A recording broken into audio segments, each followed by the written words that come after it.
Hey guys, तो आज के वीडियो में हम डिस्कस करेंगे गोजो की पावर्स के बारे में। तो गोजो के पास टोटल 6 पावर्स हैं, जिसमें से लिमिटलेस के 2 टाइप्स हैं। तो हम इन सारी पावर्स के बारे में एक एक करके डिस्कस करेंगे। So let's begin. तो फर्स्ट नंबर पे आती है black flash. Black flash Gojo की सारी पावर्स में से एक है। ये एक फिजिकल अटैक है जिसे अचीव करने के लिए इनक्रेडिबल कंसंट्रेशन चाहिए होता है। इसको कोई भी सॉर्सरर एक्सेप्ट गोजो भी अपनी विल से नहीं कर सकता। ब्लैक फ्लैश स्पेस में एक डिस्टॉर्शन है जो क्रिएट होता है जब कस्ट एनर्जी को अप्लाई किया जाता है 0.00001 सेकंड्स के फिजिकल हिट में। जब एक सॉर्सरर इस पॉइंट को अचीव कर लेता है तब उसकी कस्ट एनर्जी ब्लैक हो जाती है और उसके एक हिट की डिस्ट्रक्टिव पावर 2.5 टाइम्स बढ़ जाती है नॉर्मल हिट के मुकाबले। एंड सेकंड नंबर पे जो हमारी पावर आती है वो है लिमिटलेस। लिमिटलेस गोजो क्लैन को विरासत में मिली है एक टेक्निक है जो इन्फिनिटी यानी अनंत के कॉन्सेप्ट को रियलिटी में लाती है और यूजर को अलाउ करती है स्पेस को डिस्टॉर्ट और मैनिपुलेट करने को उसकी विल के अकॉर्डिंग। गोजो फैमिली में हर मेंबर के पास लिमिटलेस हो सकता है, बट जो 6 आइज पोजेस करता है वही असल मायने में लिमिटलेस को मास्टर कर सकता है। और गोजो पहला सॉर्सरर है पिछले 400 सालों में जो लिमिटलेस के साथ पैदा हुआ है। अब लिमिटलेस को डिवाइड किया गया है 2 टाइप्स में। फर्स्ट इज स्टैंडर्ड और सेकंड इज नॉन स्टैंडर्ड। तो स्टैंडर्ड्स में 3 टेक्निक्स आती हैं, उसमें से फर्स्ट है इन्फिनिटी। इन्फिनिटी बेस है लिमिटलेस का और ये भी कह सकते हैं ये रोकने की शक्ति है। सीधे से कहा जाए तो इन्फिनिटी एक दीवार है गोजो और अपोनेंट के बीच। अगर कोई भी अटैक गोजो की तरफ आ रहा होगा तो इन्फिनिटी उसे स्लो कर देगी और अटैक कभी भी यूजर तक पहुंचेगा ही नहीं। और ऐसा इसलिए होता है क्योंकि टेक्निक 2 सब्जेक्ट्स के बीच में लिमिटेड अमाउंट ऑफ स्पेस लेती है और इसे इनफाइनाइट टाइम्स डिवाइड करती है। इस पावर को हमने गोजो वर्सेस जोगो की फाइट में भी देखा है। एंड सेकंड नंबर पे हमारी जो पावर आती है वो है ब्लू। कस्ट टेक्निक लैप्स ब्लू तब अचीव होती है जब लिमिटलेस यूजर उसमें बहुत ही ज्यादा अमाउंट में कस्ट एनर्जी डालता है। ये टेक्निक है किसी भी 2 ऑब्जेक्ट्स को अट्रैक्ट करने की और अट्रैक्ट करते टाइम जितनी ज्यादा फोर्स यूजर लगाएगा उतनी ही फोर्स से ऑब्जेक्ट्स अट्रैक्ट होंगे। ये टेक्निक ऑब्जेक्ट्स को इतनी फोर्स से अट्रैक्ट करती है कि ये पूरी की पूरी बिल्डिंग को भी तबाह कर सकती है। ये पेन की यूनिवर्सल पुल की तरह काम करती है। और यही नहीं,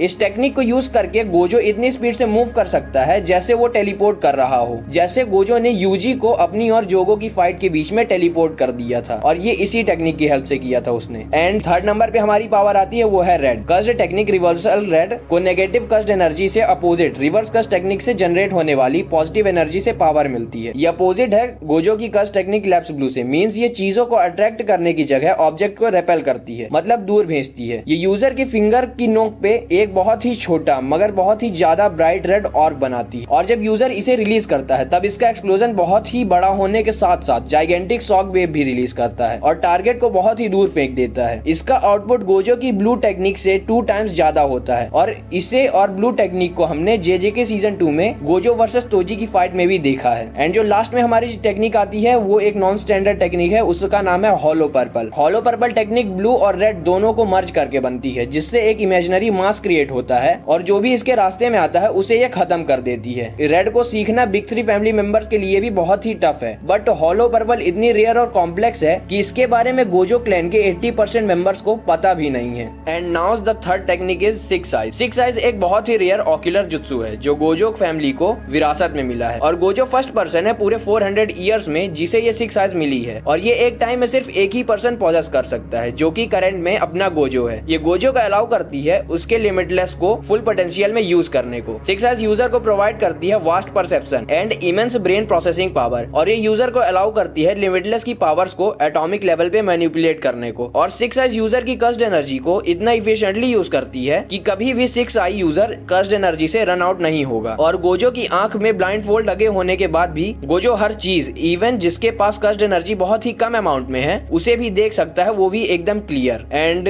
फोर्थ नंबर पे हमारी टेक्निक आती है वो है रिवर्स कस्ट टेक्निक। रिवर्स कस्ट टेक्निक एक स्पेशल टाइप की कस्ट टेक्निक है जो कस्ट एनर्जी को लेके उसको पॉजिटिव एनर्जी में कन्वर्ट करती है। ये एक बहुत ही डिफ टेक्निक है, इसे सारे जुजुत्सु सॉर्सरर्स नहीं यूज कर पाते। इवन गोजो भी इसे तभी पहली बार कर पाया था जब तोजी से फर्स्ट फाइट के बाद वो जिंदगी और मौत की लड़ाई लड़ रहा था। टेक्निक मेनली ह्यूमन बॉडी को हील और जनरेट करने का काम करती है और ये न सिर्फ बॉडी को हील करती है बट ये लॉस्ट एनर्जी को रिफ्यूल भी करती है। और गोजो वर्सेस सुकना की फाइट जो भी चल रही है उसमें भी गोजो इस टेक्निक को यूज करता है। And the fifth technique is domain expansion. Domain expansion बहुत ही एडवांस बैरियर टेक्निक है और ये जुजुत्सु सॉर्सरर्स की सबसे हाई टेक्निक्स में से एक है। डोमेन एक्सपेंशन अपने आप में एक स्पेस क्रिएट करता है जिसमें अगर एक बार अपोनेंट फंस जाता है तो डोमेन कास्ट करने वाले का एवरी सिंगल हिट एनिमी को लगेगा ही। डोमेन एक्सपेंशन को कास्ट करने में ह्यूज अमाउंट ऑफ कस्ट एनर्जी लगती है और नॉर्मल सॉर्सरर्स डोमेन को एक दिन में 1 और 2 टाइम्स ही कास्ट कर पाते हैं, but Gojo multiple times domain cast कर सकता है बिकॉज उसके पास huge amount of of cursed energy है। And the last curtain. Curtain एक बैरियर टेक्निक है या फिर कह सकते हैं ये एक टाइप की फोर्स फील्ड है जो एक स्पेसिफिक एरिया के ऊपर कास्ट होता है और उस जगह में किसी को भी